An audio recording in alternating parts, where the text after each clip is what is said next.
接下来我们把这个光控的无稳态多谐振荡器和单片机部分进行连接。首先我们移除这个无稳态多谐振荡器上的电池盒，以及刚才用于指示输出效果的发光二极管，还有发光二极管的线流电阻。移除了以后，我们可以把刚才上一个实验连接好的流水灯希望大家还没有把这个流水灯拆开，这样我们就可以使用这一部分流水灯的电路直接和刚刚连接好的无稳态多谐振荡器进行连接，就可以看到实验的效果了。从电路图上看，这个无稳态多谐振荡器的输出和单片机的管角13相连，所以我们使用跳线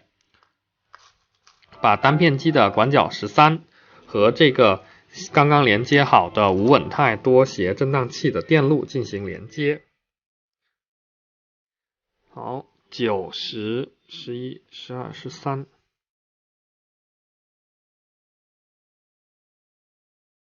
好，把这个13管角引到最下面的这块面包板上，然后再把它和无稳态多谐振荡器的输出连接，也就是555的管角3。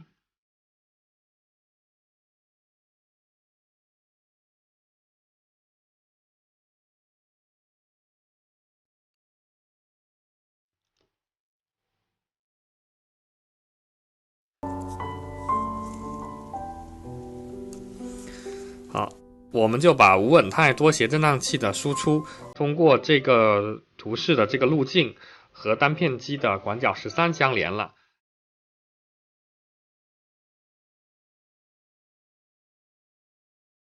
单片机最小系统的地线应当和无稳态多谐振荡器的地线相连，所以我们使用一个跳线，把它和无稳态多谐振荡器这块面包板的地线连接在一起。好，然后就是电源正。在流水灯这个实验里，单片机最小系统和流水灯已经进行了电源的连接，正电源的连接，所以我们可以使用一个跳线，把流水灯上的正电源引到这个无稳态多谐振荡器的正电源上。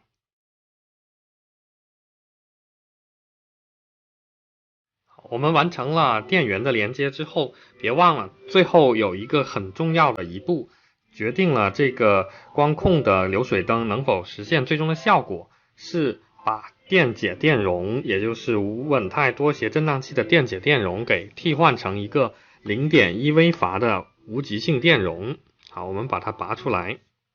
然后替换这个0.1 微乏的无极性的电容。在套件里有可能这个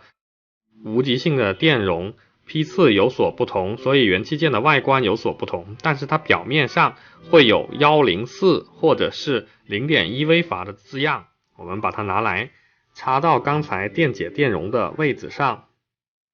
不分极性，这样就可以实现了整个电路的连接。